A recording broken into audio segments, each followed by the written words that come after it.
8 minutes into the presentation. Security in Drupal, what can go wrong?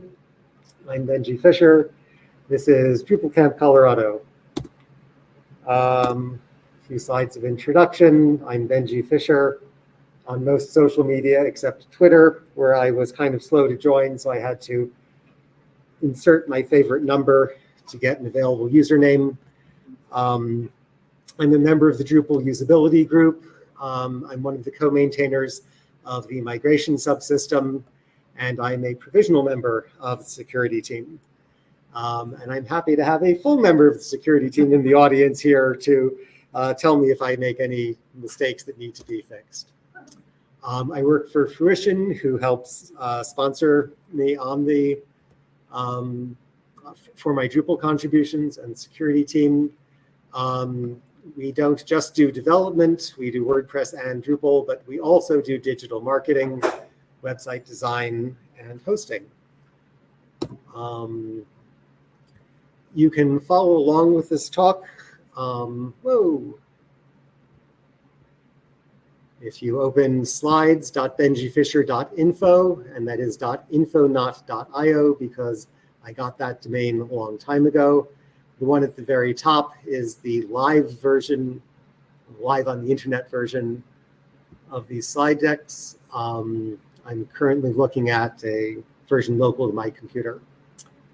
And the outline is a little daunting, but don't panic. We're already in the introduction. I will go through what is the OWASP top 10 and what is Drupal. And then the next 10 things are the top 10 of the OWASP top 10, and I will only go through a couple of them. And then we'll get to a conclusion. But I guess in the interests of time, I'll just keep going. Attribution, I've borrowed some of Peter Wolinen's earlier slides from Cracking Drupal presentations, which I guess maybe, Greg, you also had a hand in. Yeah. And I've borrowed a lot of text from OWASP.org, which has a Creative Commons license for just about every page on its site. And all of my slide presentations have a similar license. So Creative Commons Attribution Share Alike 4.0 and Alt back arrow. So let's get into the meat of the presentation. What is the OWASP top 10? OWASP is Open Web Application Security Project, and it's a nonprofit foundation that works to improve the security of software. It's definitely not Drupal specific, so this is a case of getting off the island. And the idea of this presentation is to understand the various known security problems that a website might have from the OWASP top 10 and see how they apply in Drupal. The OWASP top 10 is a standard awareness document for developers and web application security. It represents a broad consensus about the most critical security risks to web applications. And the list is updated every few years. The most recent revision is from last year, 2021. And what is Drupal? I'm talking at a DrupalCamp, but even so, I might have some beginners. And also, for the point of view of this presentation, I want to say, what is Drupal to an outsider? It's a content management system, or CMS. And that means Drupal says, you enter data in my forms. I will take what you enter, save it to my database, and then make web pages out of it. And the reply to that from the hacker is, sounds great, let's get started. And a simple example is that if the hacker sees a name field on your website, the hacker might type in Robert, quote, right paren, semicolon, drop table students, semicolon, dash, dash. And why does the hacker try that? Well, the hacker is guessing that you might have some PHP that takes $name, a variable containing the input that the hacker has typed in, and interpolate that into a string, saying insert into students paren name, close paren, values, paren quote, $name, close quote, close paren. And when that happens, you'll end up with a SQL string, insert into students paren name, close paren, values Robert, finish SQL statement, drop table students, finish SQL statement, and then the dash dash is the SQL comment character, so anything that happens to be part of the string after that is conveniently skipped. How many people have seen this example before? This is yet another example of borrowing stuff for this presentation. This is from an XKCD strip. XKCD also has very generous licensing terms. So the strip is called Exploits of a Mom. And it's one of the many both funny and instructive XKCD comics. I find they're a great source of stealing for my presentations. So what else is Drupal? It's an active international open source software project. And on the About page for Drupal.org, it mentions that it's one of the largest open source communities in the world, with more than 1 million developers, designers, trainers, strategists, et cetera, working together. And Drupal takes security seriously. The security team is an all-volunteer group of individuals who work to improve the security of Drupal. Members of the team come from countries across 3 continents. The team was formalized in 2005 with a mailing list and has had 3 team leads in that time period. And we're lucky to have one of those team leads in the audience today. So at this point, I actually let you choose. There are 10 parts of the OWASP Top 10, and I have prepared a discussion of 3 of them.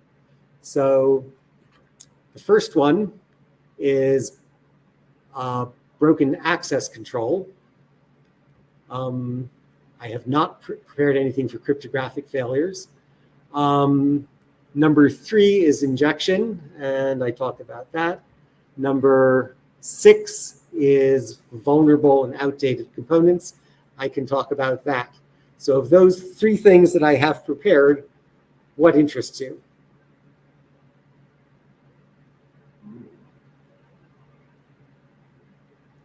Of these, which is, are you asking which ones you're interested in the most? Yes, of the 3 that I've prepared. Broken access control, or injection, or vulnerable and outdated components. I'm curious about injection, personally. Sure. Okay, that is always a popular subject. Let's see. There was a vote for number 4 and number 6 from Hoppin. I'm not sure which. Oh, number 4 is not one of the ones I've prepared. You see that column is blank. But 6, I'm happy to do 6 after I go through injection. Okay. So we'll take one suggestion from the audience in the room and 1 suggestion from Hoppin. So A03 injection. What goes wrong? And this is borrowed from the OWASP website. User-supplied data is not validated, filtered, or sanitized by the application. Dynamic queries are used in the interpreter, and that's pretty much what I illustrated in the exploits of the mom slides. Hostile data is used within search parameters to extract additional sensitive records, where hostile data is directly used or concatenated. I guess that last bullet point is also part of what I illustrated with exploits of a mom. So various way that user-entered data gets executed somehow. So that's what the injection is. It gets injected into the code, It gets injected into commands that are sent either to MySQL or PHP or the operating system.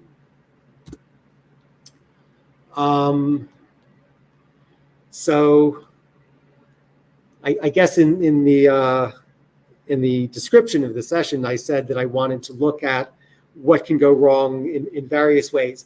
How is the vulnerability communicated to the Drupal community? And so I copied out SA Core 2014-005. SA is Security Advisory. And this was the 5th Security Advisory for Drupal Core from 2014. Was this the Drupal Getting? Was this the big, there was... Yes, one of the members of the live audience recognizes SA Core 2014-005, also known as Drupal Getting, which I always describe as my favorite Drupal vulnerability. I think I'll say a little more about that later. And the way it was communicated is that this was sent out in an email. We've had some revisions to the communication process since then. So an email was sent out around noon or 1 o'clock Eastern time, and it said Drupal 7 includes a database abstraction API to ensure that queries executed against the database are sanitized to prevent SQL injection attacks. A vulnerability in this API allows an attacker to send specially crafted requests resulting in arbitrary SQL execution. This can lead to privilege escalation, arbitrary PHP execution, or other attacks. This can be exploited by anonymous users. And you see there are a couple of places in the slide where I've put in an ellipsis. I didn't quote the entire thing. This came out fairly early in my Drupal career. I started working professionally in Drupal in 2012. And when I read this, my jaw dropped. I forwarded the email to everyone I could think of, and I immediately started looking at the patch and applying it to the one site that I was responsible for. And I sent out an email to my boss and to the owner of the client site. I didn't normally communicate directly with the client, but in this case I did. And to the best of my memory, what I wrote was, because of the severity of the vulnerability and the simplicity of the update, we tested and updated the site today.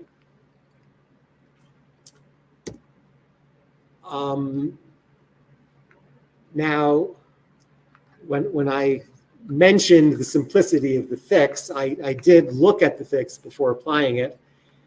It is a one-line change.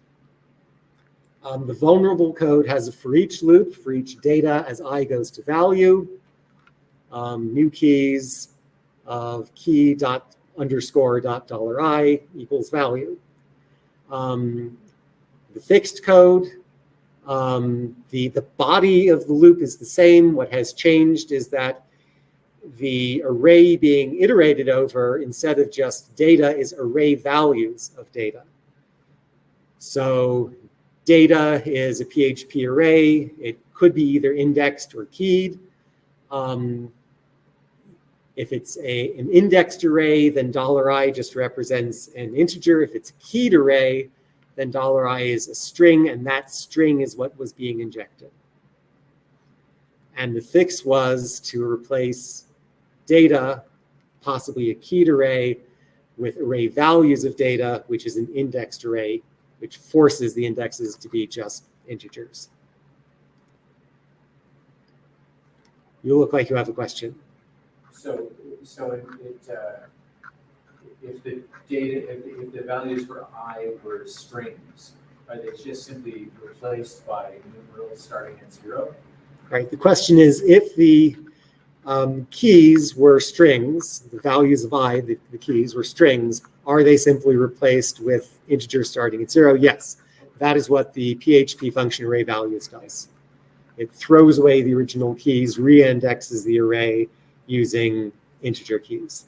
And by the way, I should have said this at the start, do not save your questions for the end. Please feel free to interrupt me.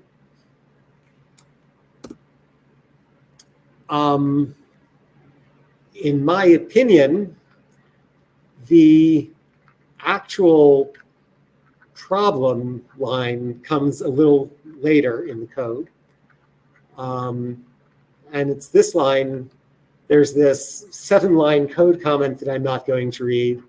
And then query gets preg replace. It concatenates the key, the $i in the previous thing, with a sharp and a \b and a sharp. And then it takes an implode of array keys, of new keys in the query. I, by the way, have added line breaks here so that it will fit onto the slide and also for readability. In the original code, that is all one line of code. And don't spend too much time trying to parse that line. The problem with that line is that it is too hard to parse. It is doing too much in one line. And that's a common theme I have. This is, in my opinion, bad code. It's bad code because it is too complicated, it is hard to read. And bad code is potentially insecure code. Any processes or procedures you have for improving your code quality will also improve your security. So again, the fix for DrupalGeddon was this one-line change. And my personal opinion is that the actual problem came a few lines later in this line of code. And I guess that's what I have to say about DrupalGeddon. And if you're, well, I don't know. I won't make any assumptions about whether you are or not familiar with history. Obviously, some people in the audience are. But automated attacks based on this vulnerability were seen in the wild within something like 7 hours of the announcement and posting the patch. So as soon as the patch is posted, everyone in the world, good or bad actors, can look at it, see what the problem was.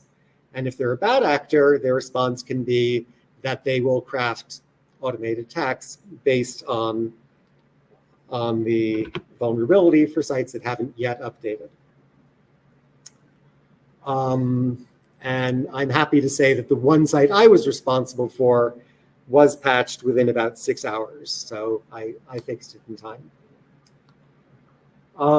Any questions before I move on? Greg?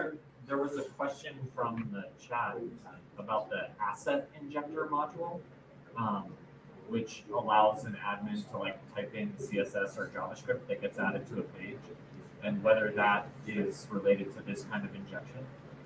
So just curious what you think about that. Okay, so I'll repeat the question. There is a contributed module called Asset Injection, which allows an administrator to insert CSS or JavaScript through the admin interface to be used on a web page. Is that related to this? As far as I know, I'm not familiar with the module, but as far as I know, it's only similar in that it has the word injection in it. And I guess it is a similar process that it's putting some code into other code. That's what injection is. But it's being done by a trusted user as opposed to a security vulnerability, which would allow injection by untrusted user. And I'm getting thumbs up from my superior in the audience. Any other questions? Okay, so let's move on. And the request from Hoppin was to talk about vulnerable and outdated components, which is number 6 on the list.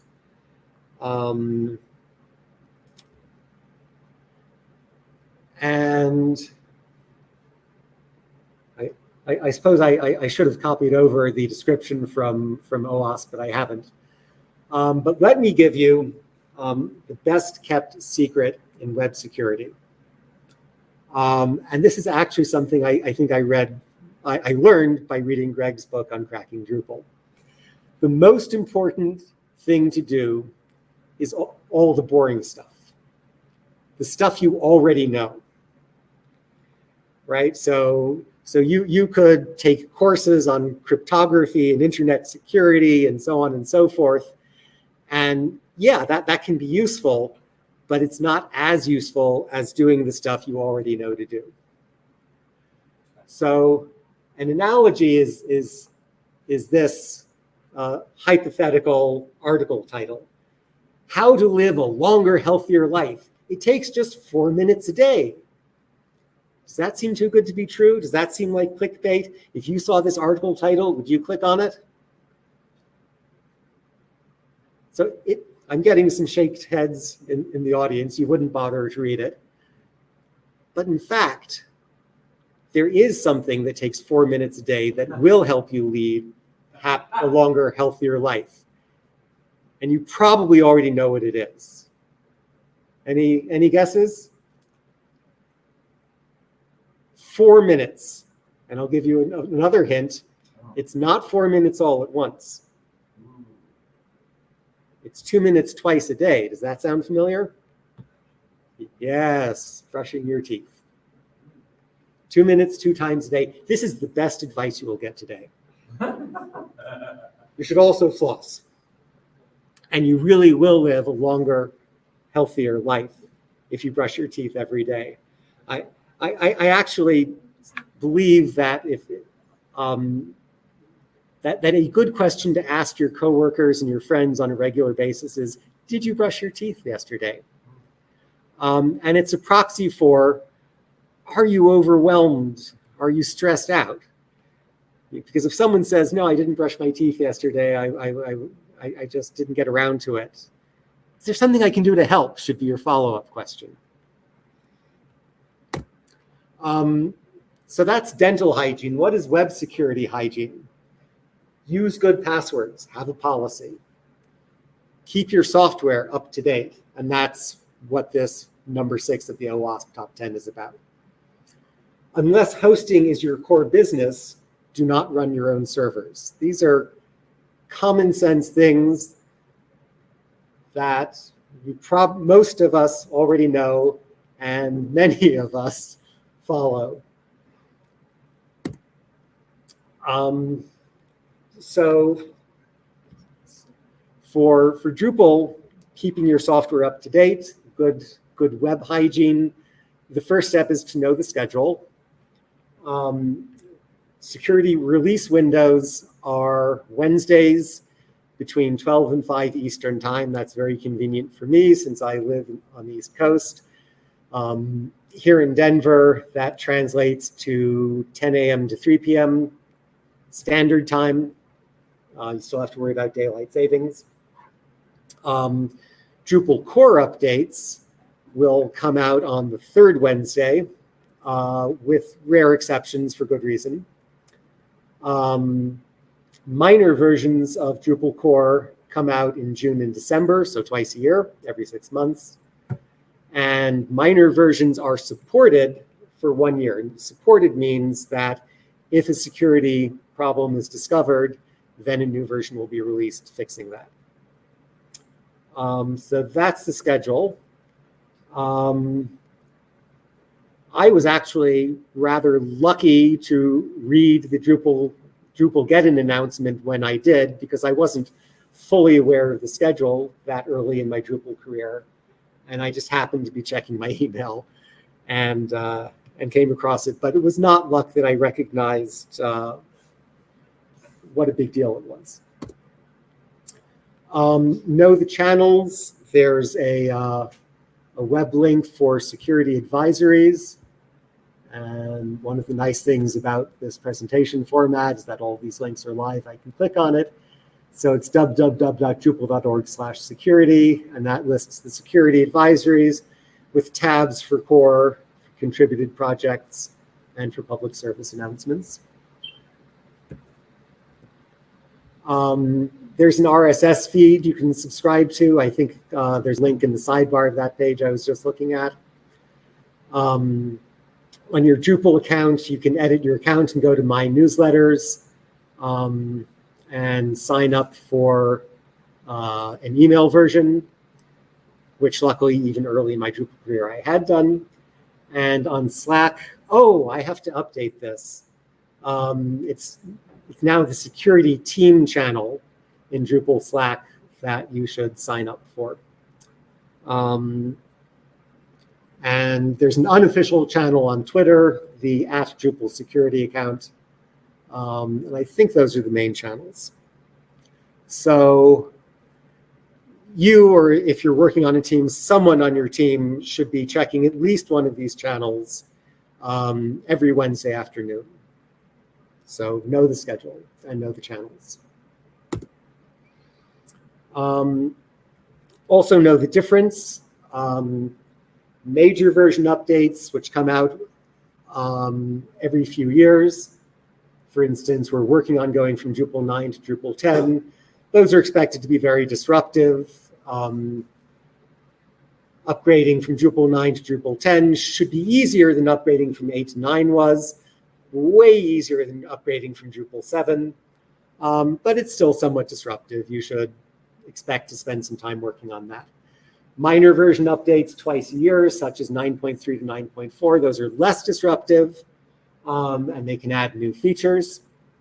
The patch version updates should be less disruptive. They're mostly bug fixes. They include security releases. And the important point is that a security release, it's always a patch level increase. So it's already the least disruptive of the three. But in fact, additional effort, great effort, in fact, is taken to make sure that security releases are not disruptive. They don't make any changes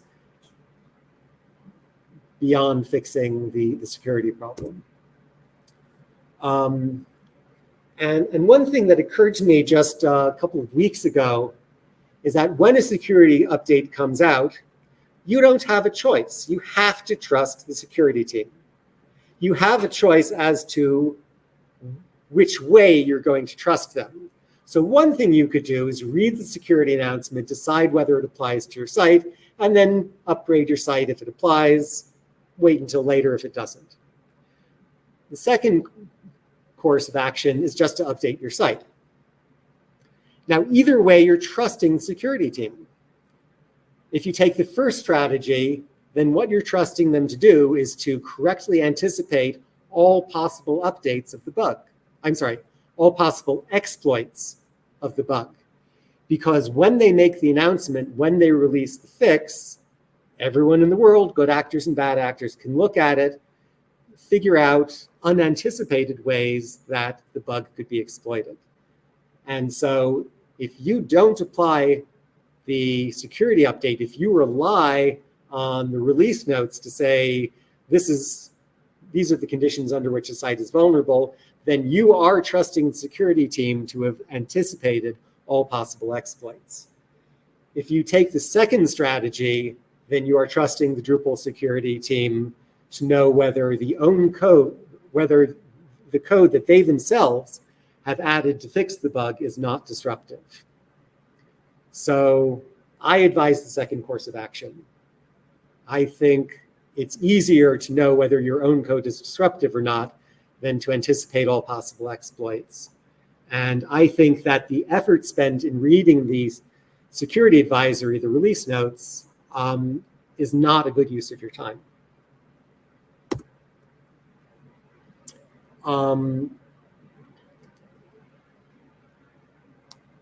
Now, Drupal relies on Symfony and several other not developed here packages. Specifically, Symfony, Drupal 9 uses Symfony 4, which has an end of life in November of next year. And that means that we cannot provide security support for Drupal 9 past November of 2023, November of next year. And that is why Drupal 9 end of life is scheduled for then. And that's why Drupal 10 has to be released in December of this year to give people an adequate amount of time to make the upgrade from Drupal 9 to Drupal 10. So I guess the point of this is that the Drupal team is not at liberty to decide when to release security updates. When there are updates in one of our underlying pieces of software, such as Symfony, when they have a security release, or when the version reaches end of life, that affects us. And I guess that is it for the discussion of injection. Drupalgeddon was the most severe, most well-known example of injection in Drupal. I guess just before I finish up, I could mention that there are other forms of injection. Cross-site scripting is considered a form of injection in the OWASP classification. Any other questions before I go on to the last few slides? Greg, anything from Hopin? Okay, thank you.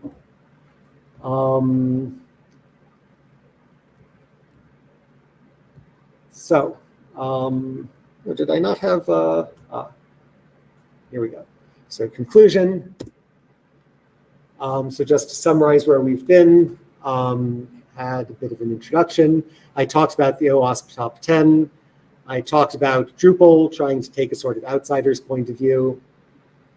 Of the top 10, I talked about injection, which is A03, so SQL injection, specifically Drupalgeddon.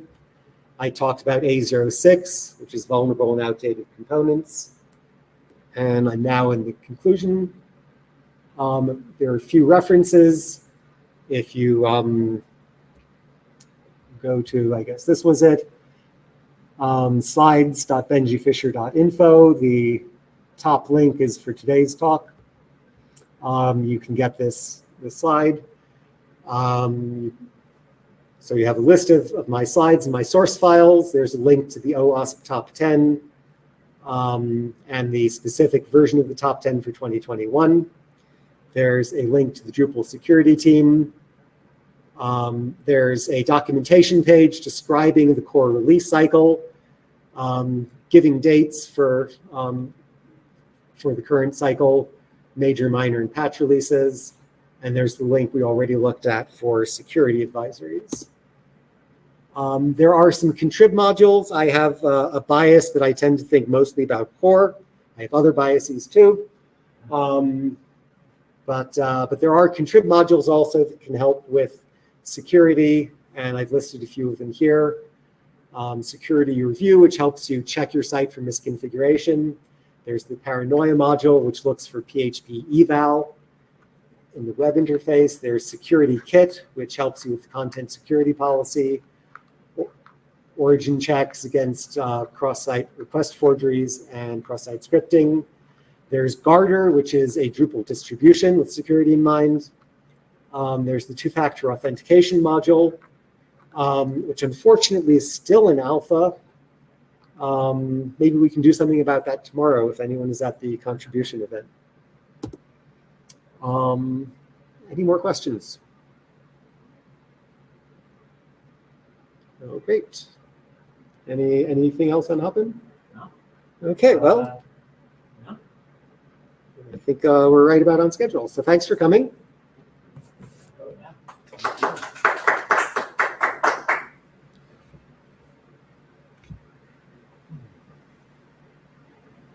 Yeah, we just changed the channel name, the Slack channel. So you have, so that, as you pointed out, that slide is now outdated, but that's okay. People will figure it out.